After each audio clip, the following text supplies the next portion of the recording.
Good morning. You might take your Bibles and turn to the book of Ecclesiastes. The book of Ecclesiastes is where we will be this morning. And so thankful for you and your attendance here this morning and the encouragement that you are. We have several visitors with us, and we're certainly glad for your attendance. And we hope that what you find here matches up with what the Scriptures teach. And if you see something that you have questions about, we'd be happy to have a discussion about that while we're doing the things we're trying to do, and maybe while we're not doing some of the other things. And certainly glad about good news about having new members with us and all of us working together hand in hand trying to do God's work in this area. And of course, I am certainly thankful for you. So I want to think for a little while this morning about the book of Ecclesiastes, and specifically about this principle of a life worth living, a life that really matters when all is said and done. And what brought me to this lesson, particularly this morning, is just lately we've been in Bible class doing that brief overview of the book of Proverbs.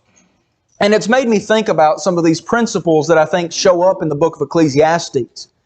Because, as you know, I think Proverbs maybe reflects Solomon's wisdom, maybe on the front end of some of his problems. I'm not sure that he didn't write them while some of the problems were going on, but a lot of them seem to be at least portrayed in the book of 1 Kings as kind of being staged or set at a time where his wisdom is just abounding, his knowledge is just increasing, and before all of his downfall is just so horrifically described.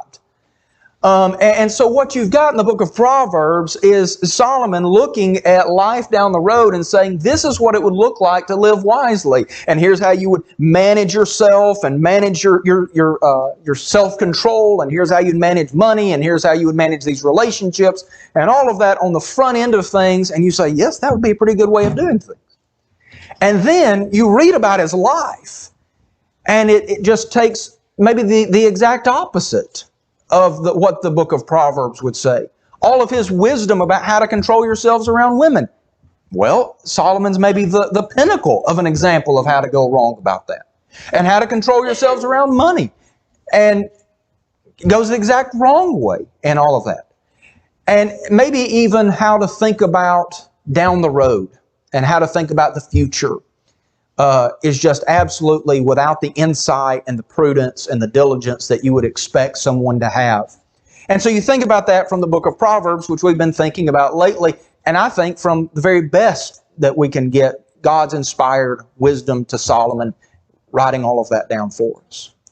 Well, when we look at the book of Ecclesiastes, I really think we're on the other side of all of that. I picked up a book, I talked about Ecclesiastes in a meeting a while back, and somebody mentioned a book because the lesson wasn't very good, obviously. And so they're like, there's a book I really love about this. And it was a good little book about it. But, there's every time there's something that can be added, especially to a Plyler sermon, for sure.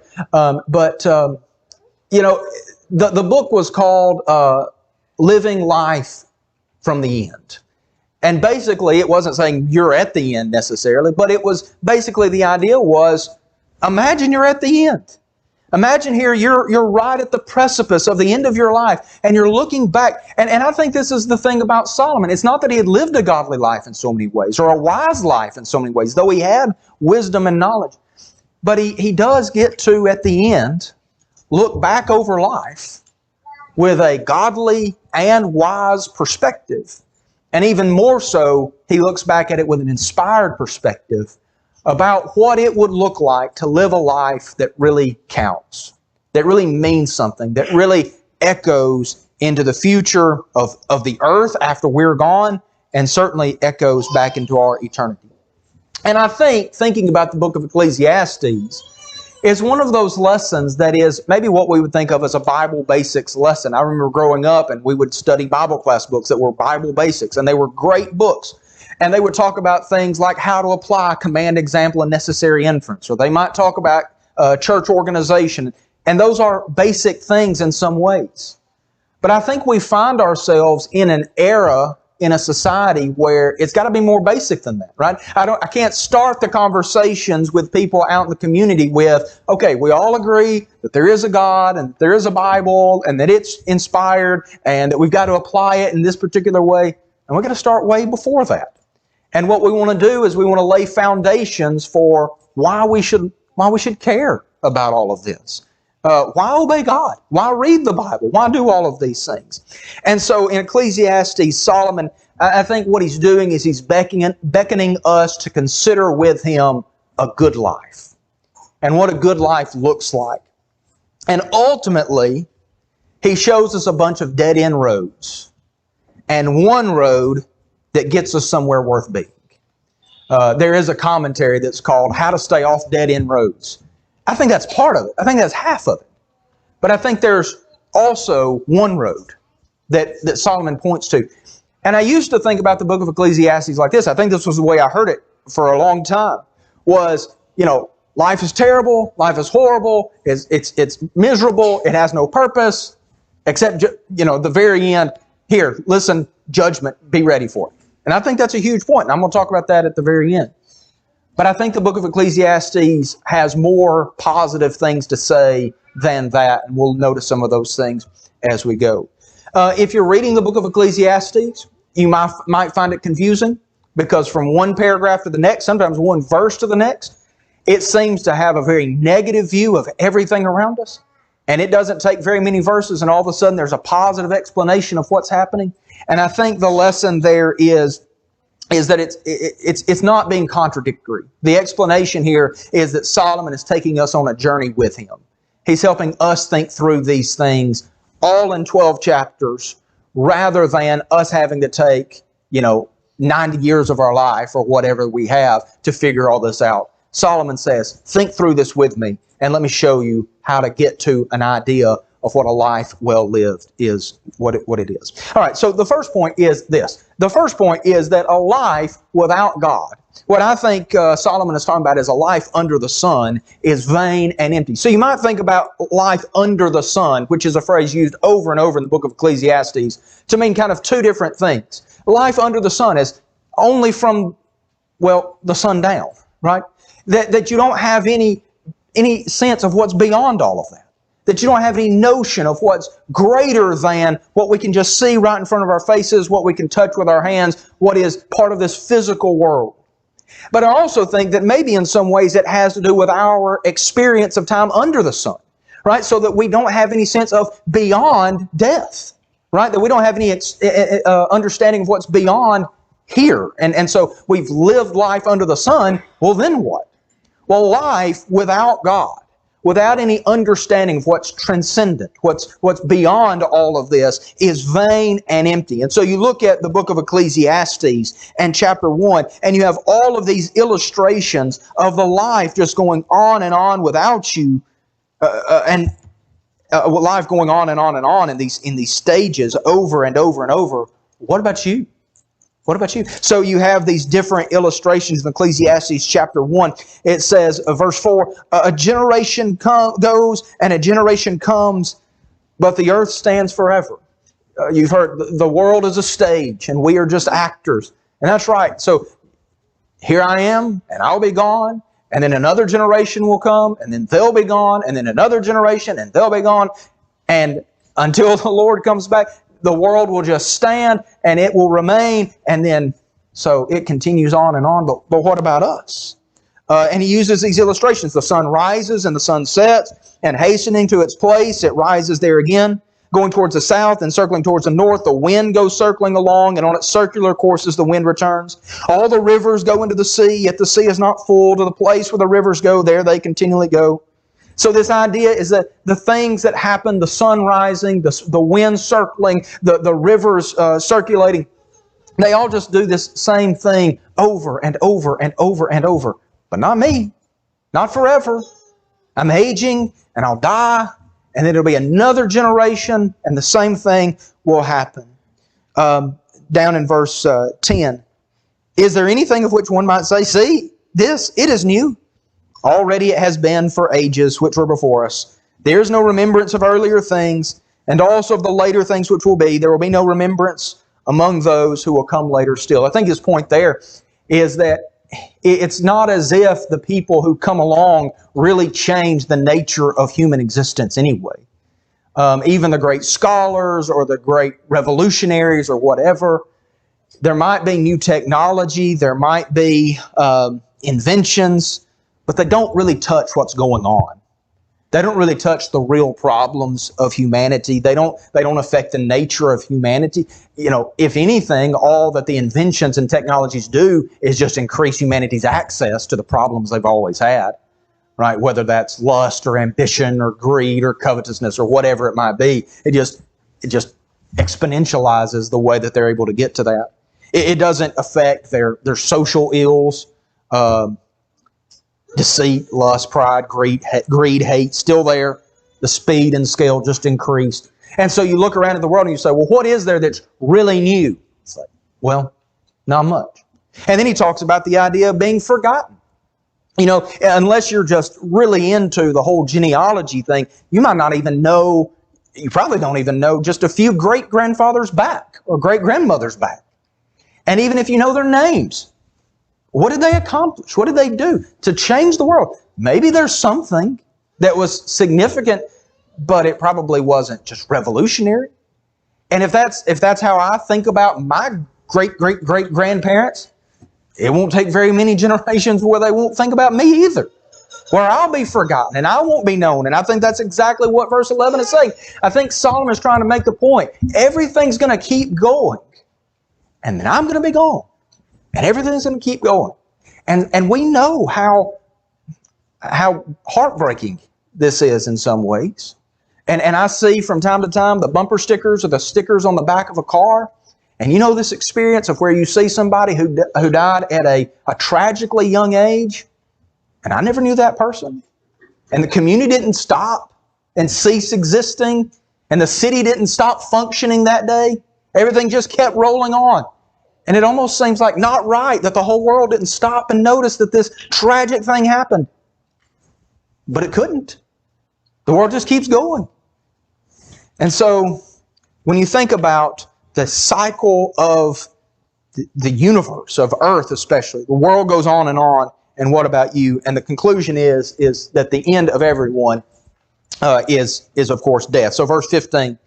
Then I said in my heart, chapter 2, verse 15, excuse me. As is the fate of the fool, so will my fate be also. Why then have I become extremely wise? So I said in my heart, this too is vanity. For there is no remembrance of the wise man along with the fool forever, inasmuch as in the coming days all will be forgotten, and how the wise man dies with the fool. So I hated life, for the work which had been done under the sun was grievous to me, because everything is vanity and striving after wind. You can also flip over to chapter 9, verses 1 through 3. But you see his point there is, I've been pursuing these things, been following after these certain paths, and we'll talk more about those in just a second. Well, what happens? Well, I'm dead at the end of that. And I'm not trying to just be completely macabre about all of this. But I just want you to see the point that Solomon's trying to make. Chapter 9 and verse 1. For I have given all this to my heart and explain it, that righteous men, wise men, and their service are in the hand of God. Man does not know whether it will be love or hatred, anything that it may be for him. Verse 2. It is the same for all. There is one fate for the righteous and for the wicked, for the good, for the clean, for the unclean, for the man who offers a sacrifice, and for the one who does not sacrifice. As the good man is, so is the sinner. As the swearer is, so is the one who is afraid to swear. This is an evil that is done under the sun, that there is one fate for all. Furthermore, the hearts of the sons of men are full of evil, and madness is in their hearts throughout their lives. Afterwards, they go to the dead. So, Solomon, I think this is one of those points in the book where he's saying, if you're looking at this in a under the sun style, just consider what the end of all of this is. So here's the person who goes through all the religious efforts, and here's the person who doesn't go through any. And here's the person who's trying to do right, and here's the person who doesn't care. What happens? They all end up dead, right? In life under the sun, it all goes to the dead. It all ends up the same exact way. And you also have chapter 12, which is maybe one of the most familiar parts of the book of Ecclesiastes, where he says to remember your Creator in the days of your youth, because before the evil days happen and the years draw near, in which you will say, I have no delight in them, And then he describes the life of an old person who goes through all of these changes and struggles and difficulties, and maybe we could go through and describe them, but some of you people already know them plenty well. And so what happens is you get older and older and older, and then it's over. It's over. And so there is value in pausing to think about that from time to time. Just to mention this briefly, in chapter 7 and verse 2, he says, it's better to go to the house of mourning than to go to the place of feasting or the place of parties. Well, we don't feel like that. It doesn't feel like it's better to go to the house of mourning than it is to go to a party. But it is, because it's right for us to take time to think about the fact that for all of us, wise and fool, rich and poor, the people who try to be righteous and the people who don't care, it's all going to one fate at the end. It's all headed to death at the end. Don't let yourself be distracted with all of the things in the world that are trying to pull our attention away from that. It is very easy to allow games on your phone, or sports seasons, or work, or ambitions to just pull our minds away from the facts about where all of this is headed. And I don't mean that we just have to be so depressed about it, we just think about it all the time. What I mean is that we consider it and we ponder it and we think about what it means. Because ultimately, what about death without God in the picture? What about death without God in the picture? In chapter 3 and verse 18, I said in my heart concerning the sons of men, God is testing them in order for them to see that they are but beasts. I think this is a life under the sun perspective. For the fate of the sons of men and the fate of beasts is the same for each of them. As one dies, so dies the other, and they all have the same breath, so there is no advantage for man over beast, for all is vanity.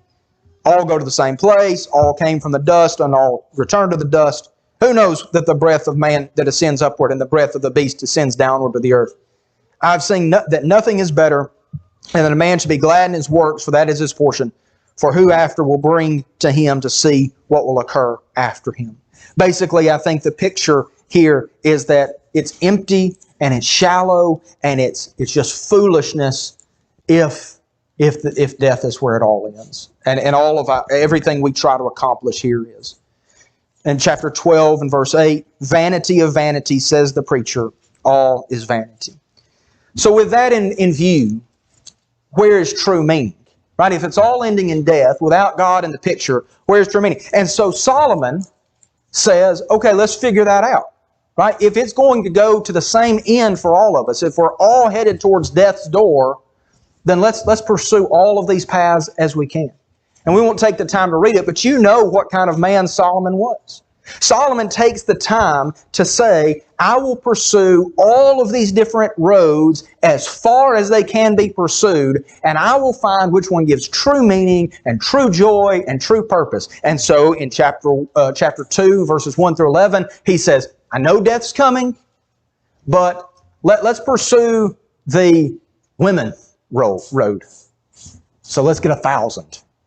Well, that doesn't do it. What about wine? Or what about works? What about wisdom?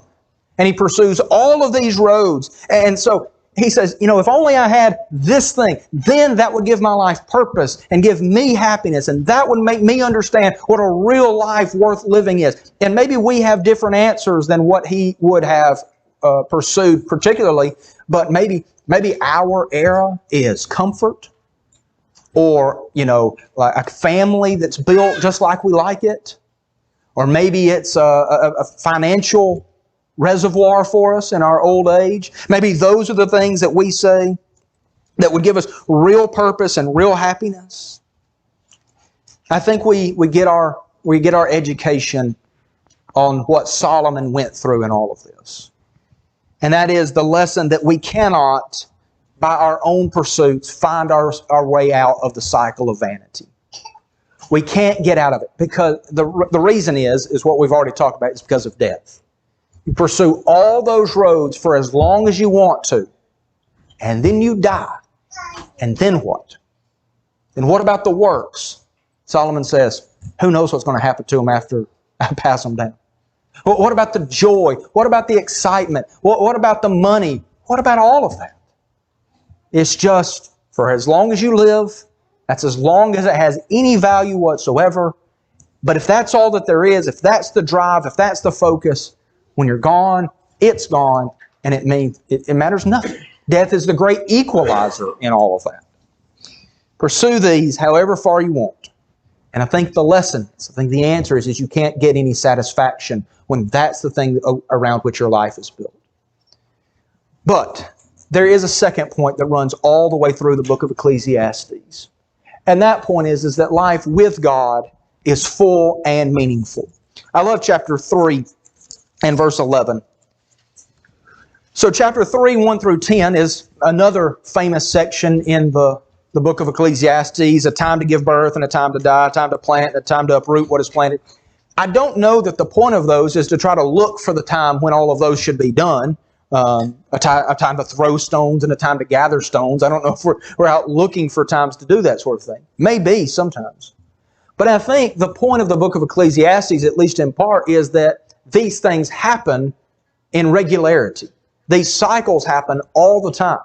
And time just goes on, and it's driven by God's providence and direction, and it's driven by human choices and all of those sorts of things.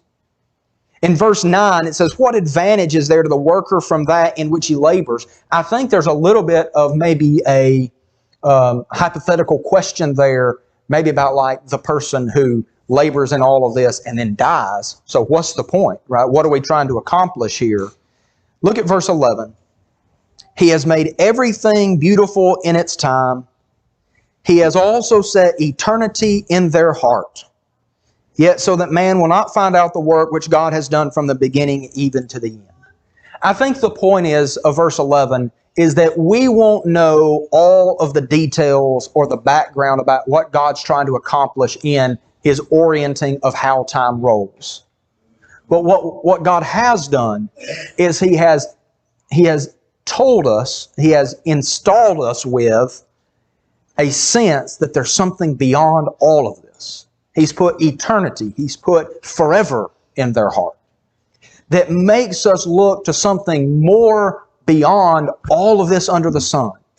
And so it's not that we are ultimately satisfied with whatever earthly pursuit that we have, but we say there's got to be something more than that. Now, some people find ways to nullify that, to numb it. But people who open up to that say there's something more than just life here.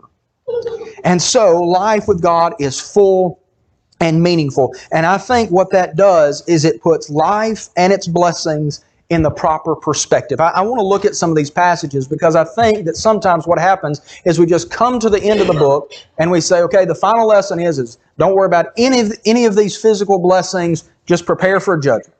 And that would be the better alternative than the alternative to not worry about judgment, just worry about physical possessions. But the book of Ecclesiastes paints a picture of people who enjoy and really find a lot of great joy in these physical blessings that are being given. And you say, well, how can that be when he's just talking about how vain they are, how empty they are? Well, look at chapter 2 and verse 24. He says, there is nothing better for a man than to eat and drink and have his soul see good in his labor. What? At the beginning of chapter 2, he talked about how wasteful all of these good food and drink and good in his labor. What's the point of all that? Notice this, the end of verse 24. This also I have seen, that it is from the hand of God. For who can eat and who can have enjoyment outside of Him? I think that that's the key lesson from the book of Ecclesiastes. That when we recognize that all of these things are not given to us to be the things around which our lives orbit, but they are overflows of the things that God has given us to be enjoyed within His direction and within His will. Not only can we have them, but we can relish in them because we say, my Father who is in heaven has provided for me and gifted me these things and allowed this day to be joyful. And He's not giving them to me out of some spiteful reason or some test to try to trick me into falling into these things, but rather as gifts to be enjoyed from His hand. Over in chapter 3 in verse 12. It says, I know that there is nothing better for them than to be glad and to do good in one's lifetime. Moreover, that every man who eats and drinks and sees good in all his labor, it is the gift of God. So in chapter 2, Solomon says, what I'm going to do is make my pursuits the gift to myself, or I'm going to make them the gift of humanity, and I'm going to leave them with eternal echoes and echoing effects. And he fails at that.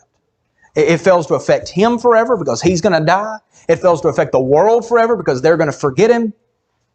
But when we view ourselves as the receivers of this, when we say this is what God is doing in the world, He is gifting people these blessings, then it changes the whole perspective. And what we do is we begin to view this life as just a short period of time where He is indulging us in these wonderful things, and they're helping us to think in a way that's not just under the sun. It's not just for the time we're living here. It's not just for the physical aspects of life, but maybe it's pulling our hearts and it's pulling our attention to something bigger. There is a way that you could use financial resources to pull your attention away from anything eternal. There's also a way that physical resources can pull your heart and your mind and say, thank you for this gift, Father. Let's use it in a way that's appropriate in that way. And that just takes your mind right to the place it ought to be, to the gifting throne of God. Now, let's look at a couple of others. Chapter 5 and verse 18. Here's what I've seen to be good, which is beautiful, to eat, to drink, and to see good in all one's labor, in which he labors under the sun during the few days of his life which God has given him. So he's still recognizing life here ultimately is short, few days of his life. For this is his portion. Furthermore, as for every man to whom God has given riches and wealth, He has also empowered him to eat from them and to take up his portion, to be glad in his labor. This is the gift of God. For he will not remember much the days of his life, because God allows him to occupy himself with the gladness of his heart. It's almost to me that in this paragraph here, that almost Solomon is saying is like, time is going to fly, and maybe even more for this man. Like his life is just going to seem to run away from him. But it's not like he's trying to grasp onto it in some way like, if I lose this thing, then I've lost everything. Which is what the man of early chapter 2 would feel, right? If I've put all my life into building some meaning that's only rooted in earthly circumstances, then I better try to hold on as much as I can. But this man can work and labor and build up wealth and build up enough to have to draw off of and to enjoy it and enjoy his family and all of these things. And then as it slips away, maybe there's certain senses in which you want to hold on to it for the sake of those around you or whatever. But also it's like, well, I'm not even going to remember the days because God has given me such gladness in my heart, and it's going to make the time slip away. And it's not some kind of deathly sorrow about what's coming up, but about hope to be in the presence of the God who's gifted me even in this place that's distance away from Him. Chapter 7, verse 9 especially.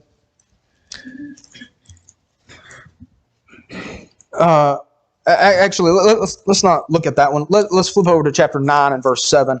Chapter 9 and verse 7. He says, Go then, eat your bread in gladness, and drink your wine with a merry heart, for God has already accepted your works. And then over in chapter 12 and verse 1, remember also your Creator in the days of your youth, before the evil days happen and the years draw near in which you will say, I have no delight in them.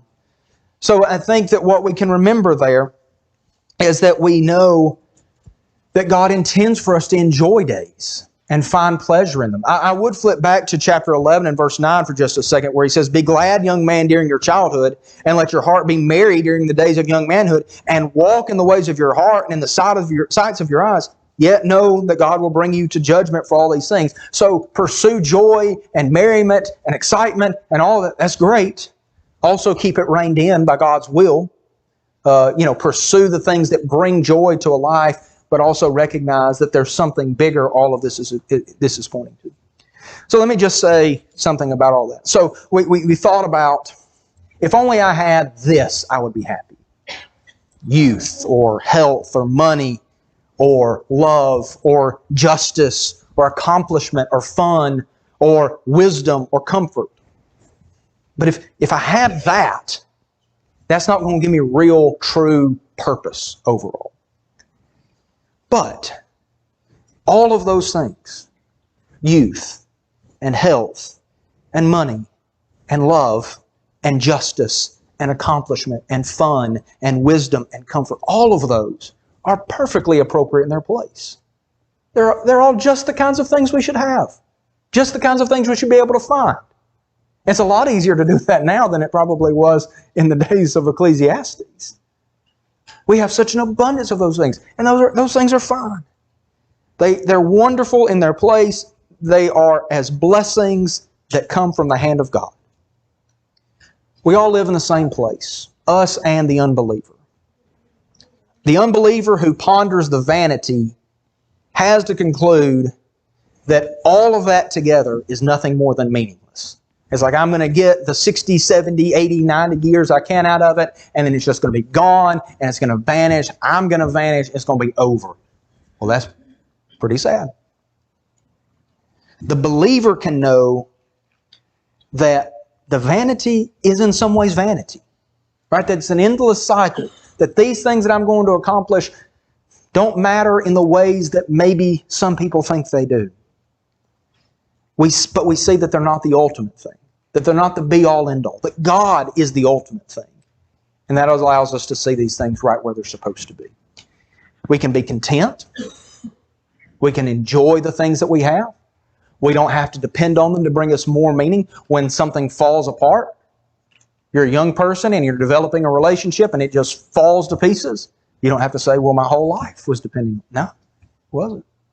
When my finances fall apart, I don't have to say, well, that's where all my meaning was. I pursue God and I trust His faithfulness. I don't have to depend upon them to satisfy or pull my heart together or anything like that. I find joy even in the midst of what sometimes is real vanity, where it is just passing away.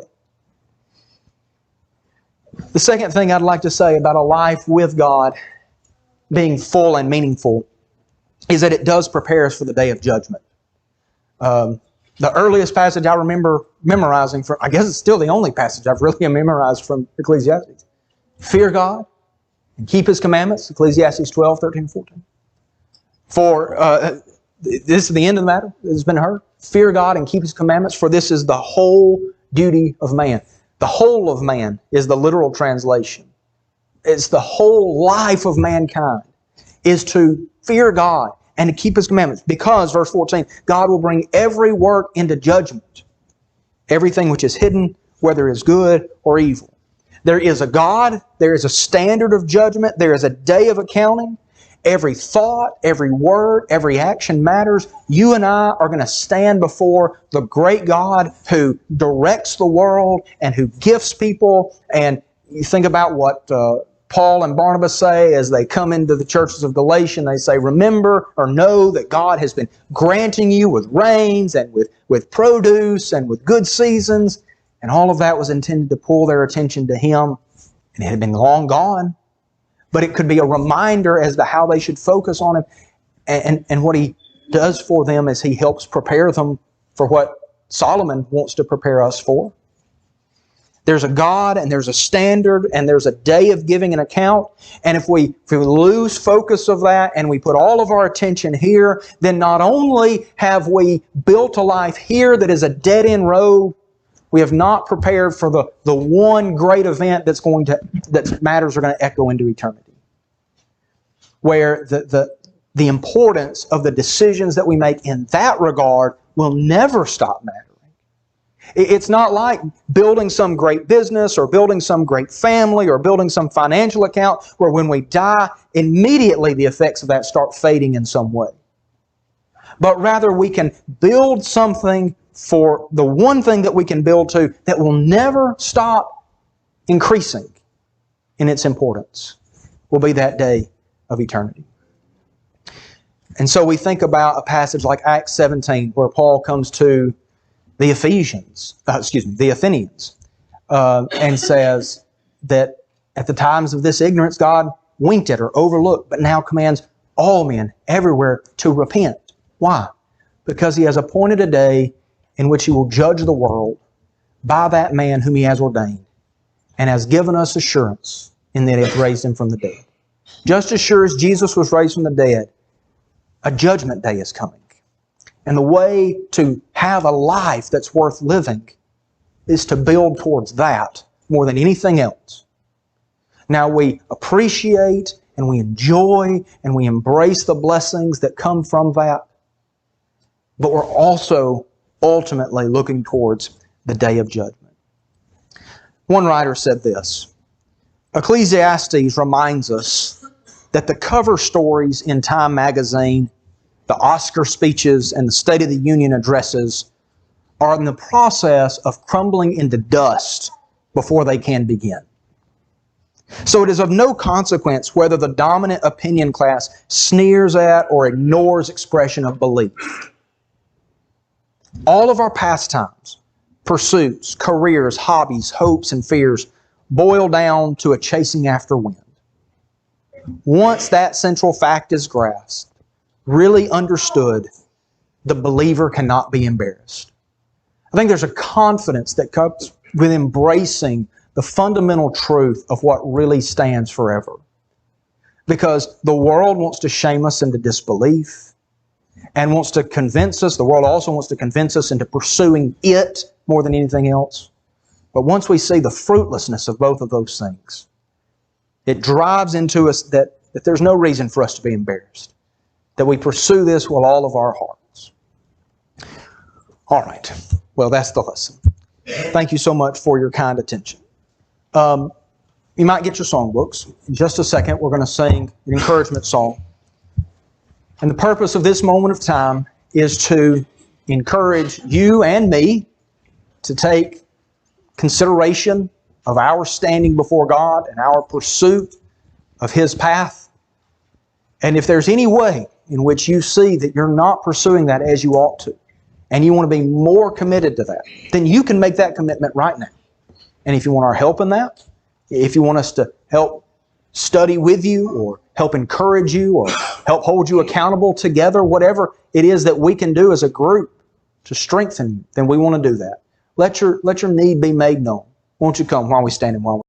Thanks for watching. If you found this video to be beneficial, please follow us on Facebook or subscribe to our YouTube channel. Feel free to share it with others that you feel like may benefit from it. If you need to contact us, please contact us via email at quinn.church@yahoo.com. Also, if you're in the area, we would love for you to come visit with us at one of our assemblies. Have a good day.